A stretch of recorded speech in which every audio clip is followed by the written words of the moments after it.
Y el Archivo Histórico celebra su 70º aniversario. Hoy compartíamos la palabra de César Oves y también del gobernador Leandro Esdero, lo que fue este acto oficial. Lo tenemos a él, está con nosotros César Oves, organizador, referente del Archivo Histórico. Gracias por venir. No, gracias a ustedes por la invitación.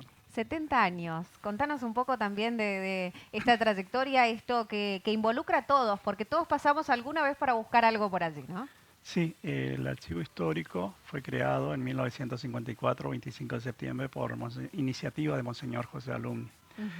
Y el decreto de creación 2318 lo firmó el primer gobernador constitucional que tuvo el Chaco, que fue don Felipe Gallardo. Mm. De ahí ya comenzamos con historia, pero Alumni, que era historiador, investigador, arqueólogo, que descubrió las ruinas de kilómetro 75 y otros lugares, y tenía la intención de crear una institución donde se resguarde la historia del Chaco. Ujú.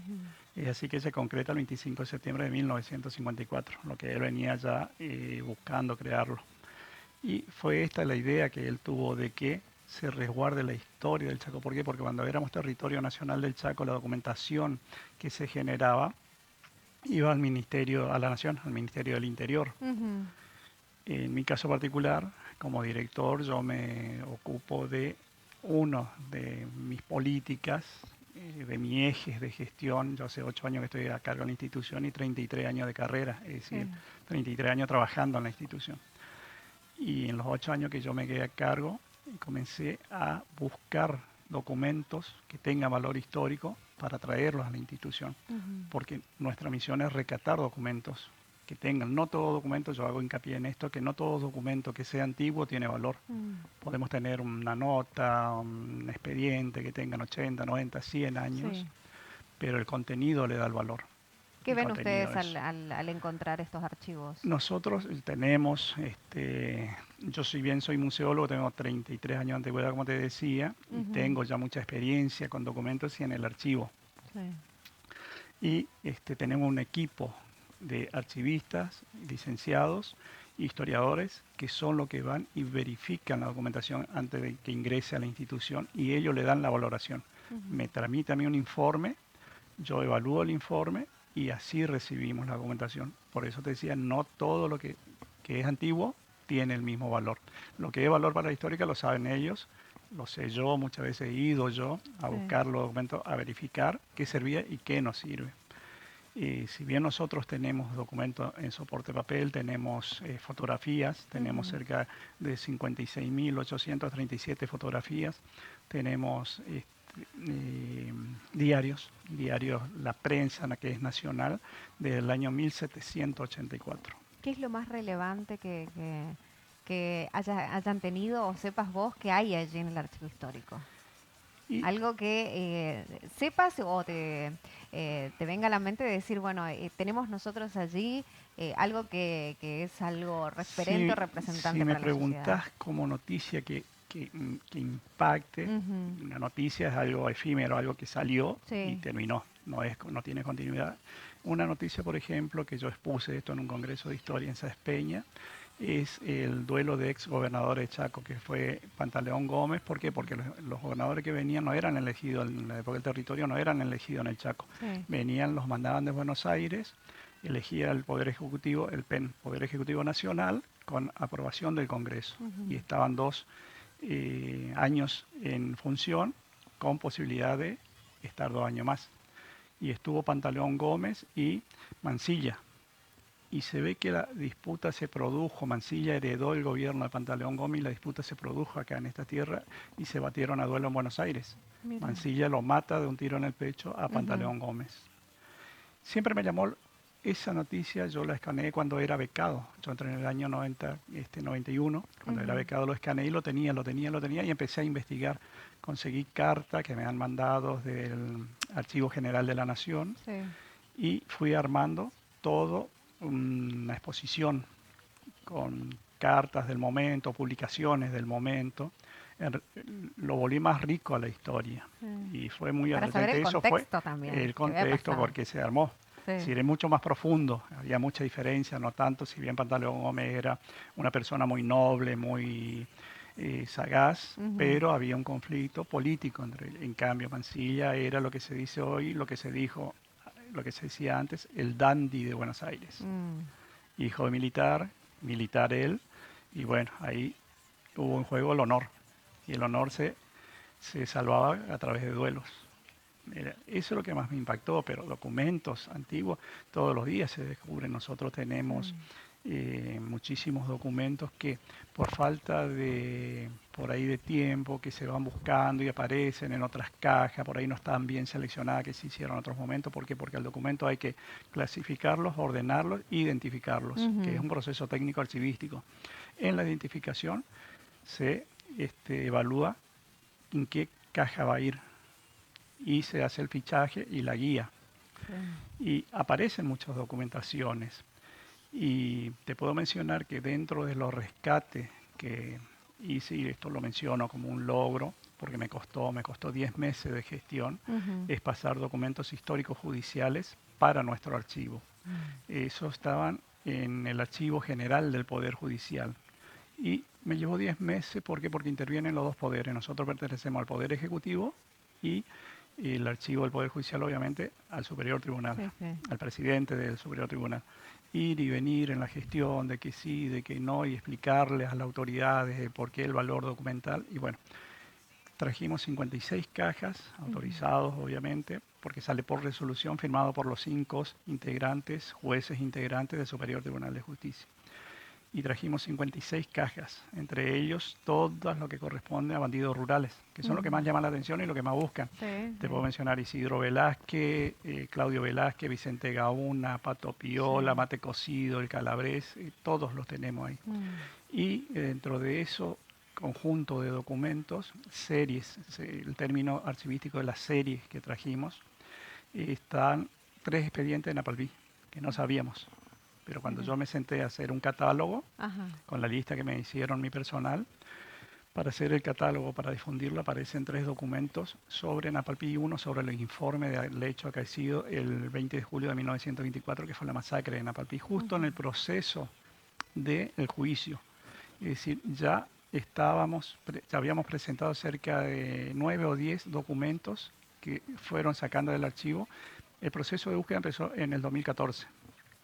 El juicio se terminó en el 2023 y nosotros aportamos eso en el 2019. ¿Estos 3 archivos sirvieron para la... Los documentos presentamos, se seleccionaron 16 como prueba para el juicio por la verdad, que esa era la finalidad, demostrar la verdad del hecho de lo que sucedió. Por ejemplo, dentro de los que se presentó fue una carta de un cacique al comisario que se llamaba José Machado. Era una reducción, un pueblito. Se conocían todos. En un pueblo todos conocen al comisario. Yo, con lo que he leído e investigado, se manejaban así. ¿Y qué sucedió? Que él le decía que quería hablar, reunirse con el comisario sin armas, solamente él, y él sin policía, sin custodia, los dos solos, para ver cómo llegaban a un acuerdo y solucionar el conflicto, porque ya estaba muy tensa la situación, evidentemente. Y el comisario ya no estaba, lo sacaron de la reducción. Y a los 2 días, 3 días antes del hecho, a los 3 días sucedió lo que sucedió. Eso sirvió para demostrar que si bien había un conflicto, no había una posición hostil de parte de los aborígenes. Nosotros también... Ellos tenían decisión de poder dialogar y llegar a un entendimiento. Querían dialogar y llegar a un acuerdo, pero las órdenes vinieron más arriba. En ese momento era Cáceres el gobernador. Había muchos intereses de por medio. Bueno, esto es lo que decía hoy, ¿no? Cuando presentaban el archivo histórico en este acto de los 70º aniversario, que no es solo un archivo, decir, bueno, no, tiene su historia, tiene todo el condimento, ¿no? De hace a eso, yo te cuento estos así como anécdota, a eso me refiero cuando te digo el valor documental. Exacto. El valor documental está en lo que contiene el documento. Y somos nosotros mi personal, lo que se dedica a clasificar y también en la búsqueda.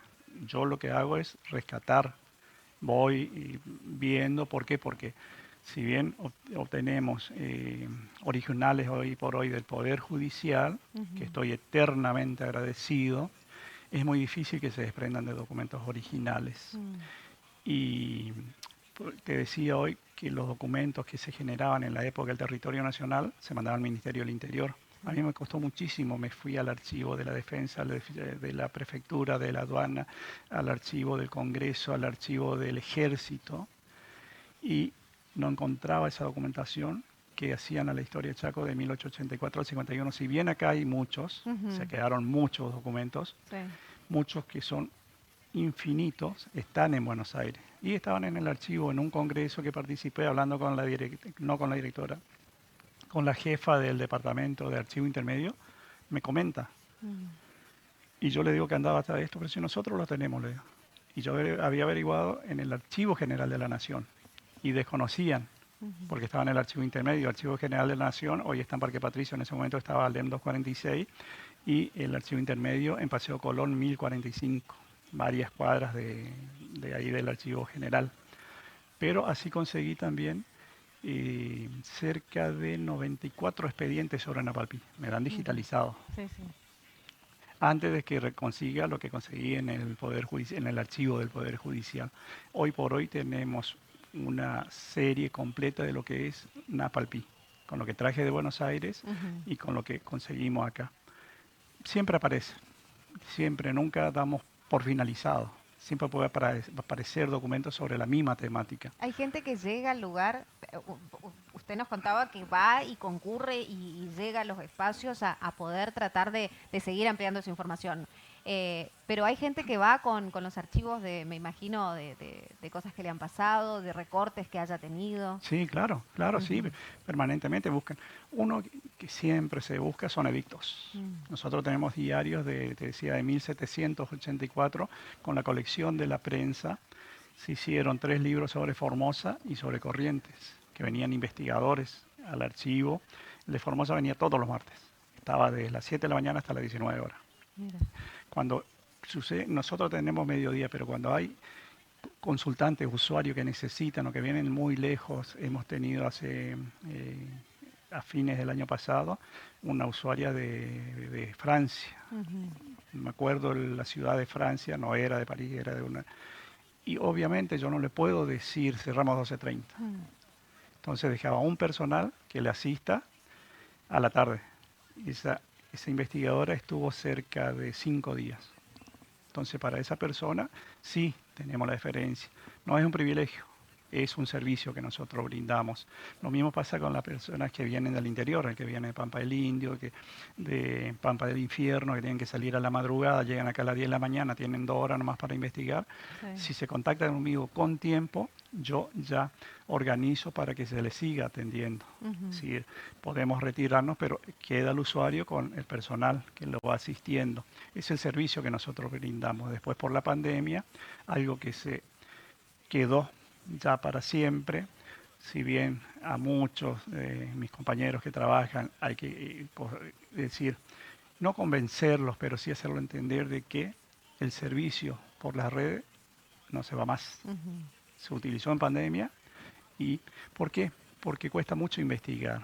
Si piden algo sobre Las Palmas, tenemos una serie digitalizada completa. Si vos me pedís hoy quiero sobre Las Palmas, tenemos un montón de documentos, fotografías, publicaciones, diarios, ya digitalizado. Entonces, en 10 minutos te llega la información, Mira qué porque ya interesante. está hecho. Ujú. Sobre el puente Chaco Corriente. El puente Sí. Chaco Corriente tenemos documentaciones, la cantidad de obreros que trabajaron, la cantidad de obreros que fallecieron, Mm. y publicaciones, fotografías. Gracias a Dios, una banda de fotografías que no podía precisar, pero superan las 200. Y eso ya está, ya digitalizado. El que pide se lo manda También. todo. Y si no, hay que buscar. Hay que buscar y Sí. prepararle y brindar ese tipo de información al usuario. Yo siempre digo, si puede venir al archivo, mejor, Ujú. porque nosotros tenemos una mirada de lo que piden. Damos el material que ellos piden. Pero por ahí el que viene pide otra cosa y encuentra más y amplía lo que vos me decías, amplía lo que busca, lo que necesita. Lo que, con respecto a lo que me preguntaban de lo que van a buscar, a mí me llamó mucho la atención. El año pasado fue alguien de Buenos Aires que me escribió, Gabriel se llamaba, y no me acuerdo el apellido, porque fue un pedido concreto, de que el abuelo de él murió por un rayo en Barranqueras. Ujú. Estando acostado en el patio comenzó a llover y le cayó un rayo y lo mató. y necesitaba esa información y tenemos que tener un margen de dónde hasta dónde Sí. buscar, si no sería buscar una aguja en un pajar, imposible. Y me dio los años, después afinamos los meses y encontramos la noticia. Salió en el Ujú. diario, para suerte por él, Sí. y Y pudo agradecido recuperarse. eternamente porque estaba haciendo la historia de su abuelo, que era un inmigrante. Mira, mira, mira. Hoy a las 19:30 están invitados todos también. ¿Se va a realizar este aniversario? Nosotros estuvimos ahora que con la visita del gobernador nos honró con su visita, nos sentimos muy satisfechos, muy complacidos porque fue un buen acto. También la persona, el que nos visita, genera Ujú. ese clima. Él se sintió muy cómodo, me lo dijo personalmente, que se sintió muy conforme, muy cómodo, contento. Y terminamos el acto con el gobernador ahora y seguimos ahora a las 19:30 haciendo un agradecimiento muy especial a Alfredo Humberto Noniela, perdón, Alfredo Sí. Humberto Noniela, que nos donó su biblioteca personal. Ujú. Una biblioteca, yo estaba anoche conversando con él, fui a visitarlo y me decía mis amigos. Cuando él habla de su libro son mis amigos. Él se Mm. refiere así a su biblioteca porque fue lo que él comprando y coleccionando y lo que le donaban durante 50 años de su vida. Mm. Tuvo la noble idea de donar esa biblioteca al archivo histórico de la provincia y esa biblioteca está a disposición del público, obviamente él lo sabía, y lo particular que donó con mueble y todo. Mira, Así como lo tenía en así la casa, va al lo archivo. trajimos. Ujú. Lo único que hicimos, darle un lustre para mejorar el mueble. Son Ujú. 3 cuerpos de madera y colocamos los libros como él lo tenía en su casa. Ese fue el único pedido de él, porque él tenía por autores. Y lo particular es que tiene muchos libros dedicados a él obviamente, pero infinidad, por lo que yo estuve viendo, Horacio Guaraní, Jorge Cafrune, que era muy amigo de Mm. él, Mercedes Sosa, Lito Nevia,